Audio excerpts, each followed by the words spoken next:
ખબરોમાં બન્યા રહેવા માટે બેલ આઇકોન દબાવો અને એબીપી અસ્મિતાને સબસ્ક્રાઇબ કરો।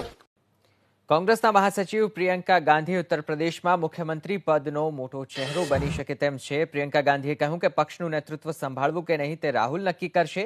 એબીપી અસ્મિતા સાથેની વાતચીતમાં પ્રિયંકાએ કહ્યું કે પક્ષ જે પણ જવાબદારી આપશે તે નિભાવવા તેઓ તૈયાર છે। ઉત્તર પ્રદેશના માળખામાં કોંગ્રેસ મોટા ફેરફાર કરી રહી છે, ત્યારે ઉત્તર પ્રદેશ કોંગ્રેસનું માળખું નાનું કરાય અને नेताओं વધુ જવાબદારી અપાય તેવી સંભાવના છે। उत्तर प्रदेश में कांग्रेस एक बार फिर से अब सड़कों पर लड़ती हुई नजर आ रही है। सोनभद्र का इशू रहा हो, अभी हाथरस का मामला है, पार्टी की रीस्ट्रक्चरिंग। हम आपको बताने वाले हैं कि आखिर प्रियंका गांधी जी का यूपी का रिवाइवल प्लान क्या है। हमारे साथ खास तौर पर बात करने के लिए एक्सक्लूसिवली प्रियंका गांधी जी खुद हैं, प्रभारी महासचिव उत्तर प्रदेश की। प्रियंका जी, बहुत बहुत शुक्रिया, सुबह सुबह आपने मुझे टाइम दिया। जैसा मैंने कहा मैम कि अब उत्तर प्रदेश में कांग्रेस एक बार फिर से जमीन पर दिख रही है। पहले मुझे याद है, मैं खुद यूपी का हूं, आपको बता दूं, ये सवाल उठता था कि यूपी में मुगल सराय मेरा बर्थ प्लेस है, तो कि कांग्रेस कहीं दिखती नहीं थी। सपा है, बसपा है, भाजपा है, आप पहली बार सड़कों पे उतरी। आपको लगता है कि क्या पार्टी को अब उतना रिवाइव कर पाएंगी कि 2022 से पहले एक मजबूत विकल्प के तौर पे खड़ा हो सके? देखिए, कोशिश तो यही है कि एक मजबूत विकल्प बने। और आपने देखा होगा पिछले साल में हमने बहुत सारे इश्यूज उठाए हैं, जहाँ जहाँ अन्याय देखा है वहाँ हम गए हैं और आंदोलन भी किए हैं, काफ़ी प्रोग्राम भी किए हैं, चाहे वो किसानों वाले हों, चाहे कोरोना के समय जो राहत का प्रोग्राम था, काफ़ी बड़े पैमाने पे किए हैं। लेकिन ये एक ही क्या कह सकते हैं, इसकी ये एक ही साइड है। इसके नीचे मैंने हमेशा कहा है, शुरू से ही मैं कहती रही हूँ, और मैंने अमेठी रायबरेली में जब चुनाव संचालन किया तब भी मेरा यही अनुभव रहा कि ज़मीन पर जब तक मजबूत कार्यकर्ता नहीं है तब तक चुनाव लड़ना मुश्किल होता है। इसीलिए इसके साथ साथ ये सारे काम जो हम कर रहे हैं, जो आपको दिख रहे हैं कि हम सड़क पे आ गए हैं या हम विपक्ष बने हैं, इसके अलावा हम साथ साथ संगठन को मजबूत बनाने का बहुत काम कर रहे हैं। और वो काम आपको ऐसे दिखता नहीं है ऊपर से, क्योंकि उसकी बड़ी बातें नहीं होती, उसकी ज़्यादा चर्चा नहीं होती, लेकिन लगातार हम उस काम को आस्ते आस्ते कर रहे हैं। और हमारी आशा है कि दिसंबर अंत तक हमारा तकरीबन 60,000 गांव हैं यूपी में, हर गांव में हमारे कार्यकर्ता खड़े हो जाएं। ये हमारा प्रयास है, ताकि फिर जो आने वाला साल है जिसमें चुनाव 22 में आएगा, तो पूरा जो 21 का साल है उसको हम एक मजबूत संगठन के साथ हम आगे बढ़ पाएं। आपने उत्तर प्रदेश कांग्रेस कमेटी को भी कितना रिड्यूस कर दिया, ये ख्याल आपको कहाँ से आया कि इतनी बड़ी थी, इतना बड़ा प्रदेश है, बड़ी कमेटी आपको नहीं लगता था कि केटर करती सभी जोन्स को? आपने छोटा क्यों किया? एक्चुअली क्या हो गया कि हमारी पार्टी बहुत पुरानी पार्टी है, तो तरह तरह के कार्यकर्ता हैं, तरह तरह के नेता हैं पार्टी में।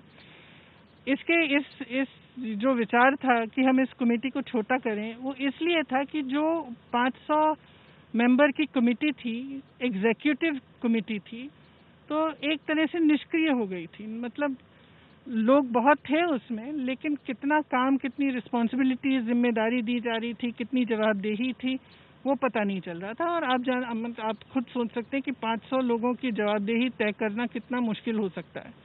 इसीलिए हमने जो एग्जीक्यूटिव है उसको छोटा इसलिए बनाया ताकि जिम्मेदारियां ठीक से बटें और सब अपना प्रभार समझें और सब अपनी जवाबदेही तय हो और सब एक ऑर्गेनाइज फैशन में काम कर सकते हैं। मैंने जो एग्जीक्यूटिव है वो 55 लोगों की है, शुरू में 45 थी, फिर हमने थोड़ा सा बढ़ाया है, लेकिन उन 55 लोगों के अंडर बहुत सारे लोग काम कर रहे हैं, तो काम तो उतना ही हो रहा है, मतलब ज़्यादा हो रहा है एक्चुअली। मैम, जैसा मैंने कहा ना कि मैं उत्तर प्रदेश का हूँ, लोगों में बड़ी जिज्ञासा है उत्तर प्रदेश में ये जानने की कि दिल्ली से उत्तर प्रदेश की राजनीति कैसे चलेगी। क्या आप नहीं चलेगी? बिल्कुल, देखिए, आप भी जानते हैं, मैं भी जानती हूँ, दिल्ली से उत्तर प्रदेश की राजनीति नहीं चल सकती। इसीलिए मैं उत्तर प्रदेश इतना जाती हूँ, इसीलिए जो हमारे प्रयास हैं वो बेसिकली उत्तर प्रदेश में बेस्ड है, दिल्ली में बेस्ड। क्या प्रियंका गांधी वाड्रा उत्तर प्रदेश में 2022 की मुख्यमंत्री पद का चेहरा होंगी? अगर ये निर्णय होगा और जब ये निर्णय होगा तो आपको पता चल जाएगा। जनता तो चाहेगी कि आप हो जाए जब आप उनकी लड़ाई लड़ रही है सड़कों, आगे देखा जाएगा। मैम, आपको हाथरस में मैंने देखा, डीएनडी पे आप उतर गई जब कार्यकर्ताओं पे लाठी हुई। बहुत सालों बाद मैं ऐसी तस्वीर देख रहा था, मैं वहाँ था। आपके मन में नहीं आया कि लाठियाँ तो आपको भी पड़ सकती? नहीं। नहीं, मेरे मन में नहीं आया। मेरे मन में ये आया कि अगर पढ़ेंगी तो ठीक है, लड़ लेंगे हम। आप ऐसे ही जुझारू रूप से लड़ते हुए दिखेंगे। हाँ। मैम, हाथरस में कोर्ट का फैसला आया है, माफ कीजिएगा, ऑब्जर्वेशन आया है, जिसको हम सुबह से अपने चैनल पे दिखा भी रहे हैं। सरकार का पक्ष ये कहता है कि हमने जो बॉडी जलाई उससे पहले परमिशन ली, रजामंदी थी पिता की। परिवार ने वहां जाकर के कोर्ट में कहा कि हमसे कोई रजामंदी नहीं ली गई, हमारी गाड़ी भी बहुत पीछे छूट गई थी, जो किया गया जबरदस्ती किया गया। कोर्ट का ऑब्जर्वेशन। जहाँ तक मैं जानती हूँ, जहाँ तक मेरी जानकारी है, जो परिवार कह रहा है वो सच है। क्योंकि जब हम गए वहाँ तो हमें भी यही कहा, मतलब उन्होंने यही बहुत स्पष्ट तरह से कहा कि न वो उस एम्बुलेंस में कोई परिवार का था और न उनकी सहमति से ये सब किया गया। इन्होंने स्पष्ट कहा। एडीजी लॉ एंड ऑर्डर ने वहां पर कहा था। उन्होंने ये भी कहा कि मतलब उन्होंने जब बॉडी आइडेंटिफाई की तब पिताजी को अस्पताल में शायद बॉडी दिखाई गई, उसके बाद किसी परिवार वाले ने देखी नहीं। Ma'am, ADG law and order ने कहा कि रेप नहीं हुआ, फोरेंसिक रिपोर्ट के मुताबिक। उनको भी कोर्ट से फटकार पड़ी कि आप ये क्या बात कर रहे हैं, आपको कानून मालूम है क्या? तो आपको नहीं लगता कि यहाँ पर अब सवाल बड़े गंभीर उठने शुरू हो गए? देखिए, गंभीर सवाल तो उठेंगे ही हर पक्ष से, क्योंकि मामला एक गंभीर मामला है। एक बच्ची के साथ ऐसा हुआ, उसके परिवार के साथ भी बहुत ही क्रूरता से जो सरकार के एक्शंस रहे उनमें इंसानियत नहीं दिखी। तो सवाल दोनों साइड से उठेंगे। तो सीबीआई जांच कर रही है, देखते हैं उस जांच में क्या निकलता है। फिर सीबीआई, ये मैं पूछना चाहता था मैम कि जब सीबीआई की जांच में एक बात कहना चाहूंगी कि देखिए, महिलाओं पर अत्याचार बहुत हो रहा है, बहुत ही ज्यादा अधिक हो रहा है यूपी में। हर रोज कोई ना कोई, और ऐसा कोई मतलब इतने जो हमले हो रहे हैं महिलाओं पर, उनकी आपने देखा है, हम सब जानते हैं कि किस तरह के हमले हो रहे हैं।